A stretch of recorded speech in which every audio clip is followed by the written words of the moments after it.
Hello, this is Mike, NoStressMike.com. Now I want to talk about your commitment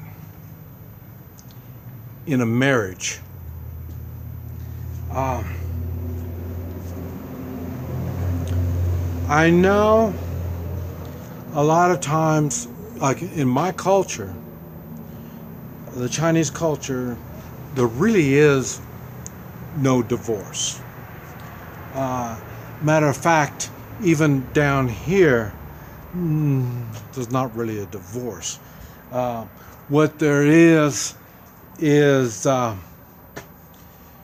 have mistresses, and that means, and like I say, this really is a man's world, and so what it's set up for is if the marriage isn't working out, it does allow for mistresses, according to the culture. Now, some practice it and some don't.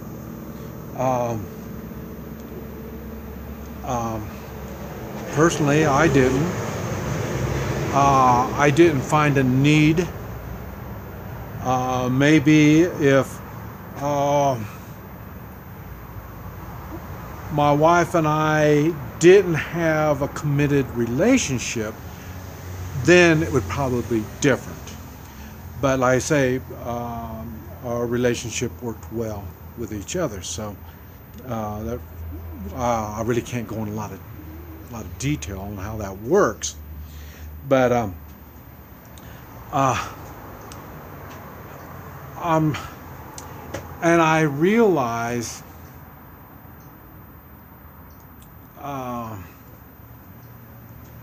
there's sometimes just reason to have a divorce.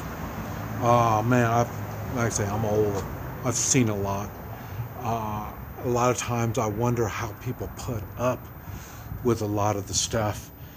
And like I say, we always hear the children are our future.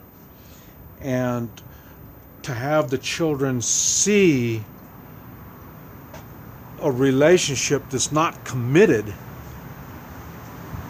and they're going to make judgments on their future on what they see. So they're going to see a relationship that's not, there's no commitment. They're just putting up with each other. I don't think that's going to be all that good. But worse yet is let's say, man and wife, you started on even ground. The man and woman are both good people. They got into the relationship as a full commitment. And when that happens, and see, a commitment, a marriage, especially a marriage commitment, isn't something that you gotta, and it's going to be like that forever and ever. You have to work on it. It's work. And I don't mean work like it's hard work. I mean it's work like you have to take responsibility and do something to keep this commitment alive and strong. Okay, and normally, well, not normally, when things are right, you understand you have to nurture this commitment. You have to make it work. And when you do that, things get worked. And I can't go into detail because everybody's so different. But there are some deal breakers. Some things that really make it so there can't be a commitment. And there's a lot of those things too. I'm just going to talk about some of them. And it's if the commitment, like I say, it takes an amount of doing. The commitment just isn't an automatic thing. And so you're working on it, and you keep this commitment alive, well, and strong. Okay, now if something goes like you start drinking, drugs, and it could be even legal drugs, just something that's going to alter your state of mind, that's going to have you change your focus, change what's important. And when that happens, that's putting stress on the commitment. And for the person that's doing that stuff, it's no stress on them. I mean, they've already pissed on the commitment. But it's the other person that's trying to keep the commitment alive and strong. You can't do it. A marriage commitment is done with man and wife. It's not just an individual commitment. It's got to be taken on both sides. And anytime that you're going to do something that's going to alter your reasoning abilities, and when I say reasoning abilities, it's going to make it so you lose track, you can't stay focused on the important things, then it's not a good thing. That spouse, the other spouse, needs to really don't allow it to get to that level. So when they see it starting, they need to confront it at that time. It's not going to be easy if the one with the problem doesn't want to deal with it. If they don't want to deal with it, that means their attitude's going to go bad. When their attitude's bad, it's going to be tough. Me, personally, I don't forgive when it comes to commitment, especially man and wife. And I took the leadership right from the start. I made it known to my wife that when she says something, she has to truly mean it. Not manipulating, not trying to make me do things. And on the other hand, I'll let you know, she was so much more grounded than I was. I was the one that was doing the manipulation and the trying to alter things. And she didn't put up with it. It's not that she got mean and nasty, she got smart. And she realized she can't deal with me emotionally. I mean, you gotta remember, I was from Vietnam. I was a little bit screwed up. And it takes time to get that cleared up. So what she did is she reasoned with me and worked with me. And she was forgiving when it was time to be forgiven. I think that's the emotions in a woman. For me, like I say, I'm not that forgiving. I was really kind of strict, mean, and nasty. But on the other hand, I was prepared to make changes because I knew I didn't have all the answers. And I knew we were in this together. So I needed her guidance.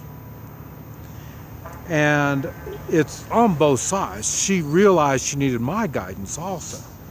Like I say, we had a commitment, a marriage. And so the commitment part in a marriage is different. And it's really, really strong if done properly.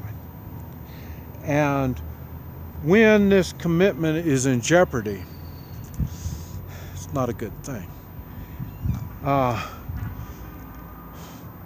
But you've got to allow the spouse the room and the opportunity to change their ways.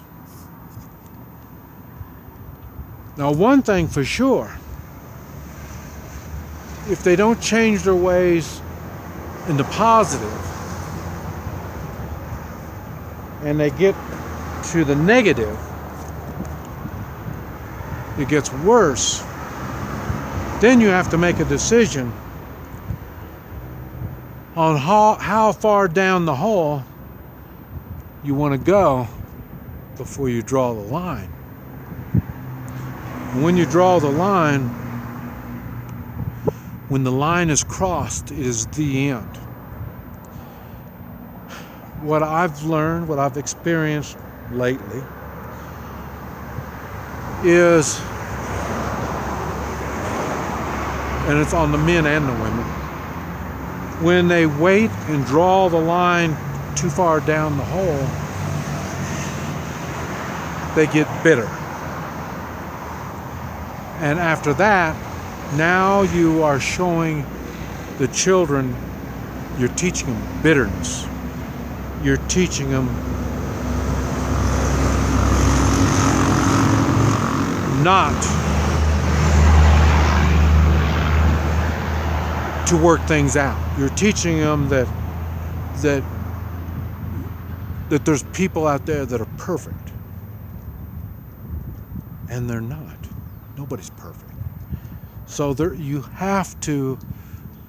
It's hard to figure out where to draw that line. This is where I had the advantage over many, and that's taking the Chinese custom. We had the families. So I didn't have to do everything by myself, and my wife didn't have to do things by herself. When she had problems with me, even though I had no mother, and I lost my father early after we got married. So when we had problems, she could still go to her father, and even though her father and I couldn't talk, we didn't speak the same language,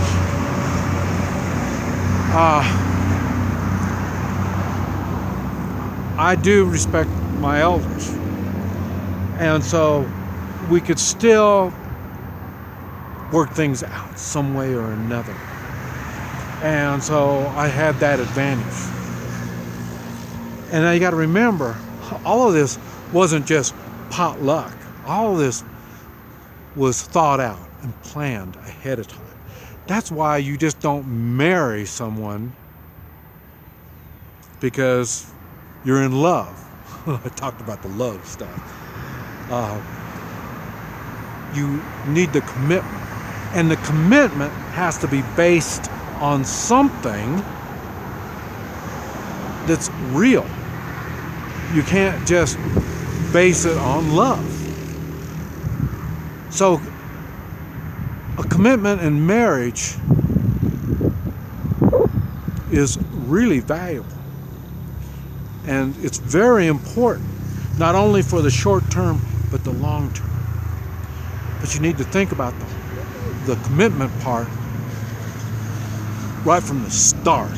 That's why shacking up and stuff like that doesn't work, because there's no commitment, and they're already showing you right off the top that there's no commitment. They're willing to do this without a commitment. So you're basing your marriage on, I don't know. It's not a commitment. And I'll tell you, times get tough in a marriage when the only thing you have holding you together is the commitment. This Mike, NoStressMike.com.